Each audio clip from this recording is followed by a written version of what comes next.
Hi there, let's look at Lewis structure drawing. So we need to pay attention to valence electrons, negative charges and the positive charges, and also completing the octet with single bonds, double bonds and triple bonds, and exceptions, electron deficient and the hypervalence ones. So the first we're going to start with looking at the valence electrons. So hydrogen, then lithium, beryllium, boron, carbon, nitrogen, oxygen, fluorine, neon. So this is a good idea to draw at least once or twice and practice. And how many valence electrons? This is depending on the group. 1 has 1 valence electron, group 2 has 2 valence, group 3 has 3 valence, and 4 for the carbon, 5 for the nitrogen, and 6 for the oxygen, right? And 7 for fluorine, and 8 for neon.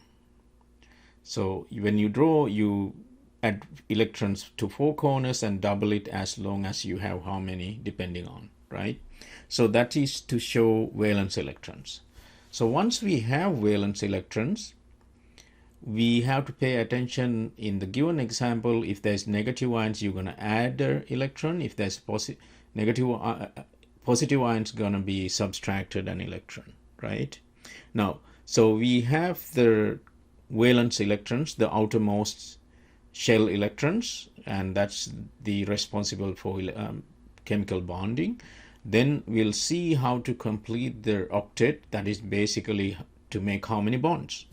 For hydrogen needs 1 bond and beryllium needs 2 bonds. That's all they can do by sharing electrons, right? Now, so we can likewise, we can go on. Boron needs 3 bonds, carbon 4, nitrogen 3, oxygen 2, and fluorine 1, and neon 0 bonds, because neon already has the octet 0 bonds. Fluorine has 7 electrons, so you need 1 bond. So that's how the valence electrons and the how many bonds needed connection, right? So because together you are trying to make octet.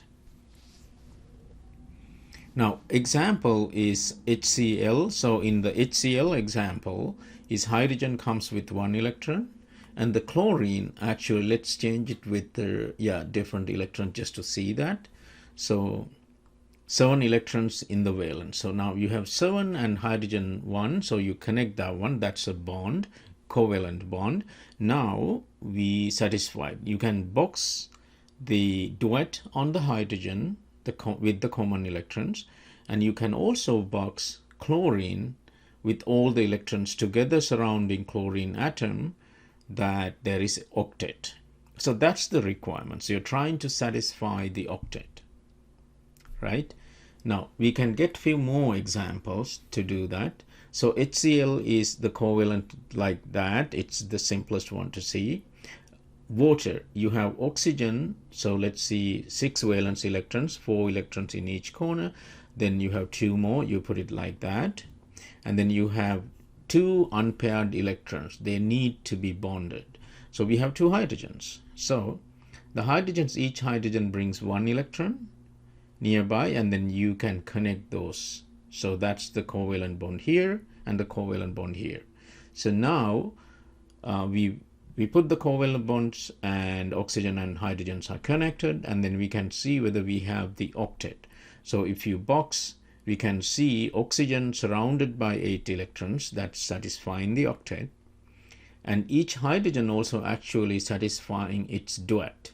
So like I said, it's hydrogen the only one needed duet, right?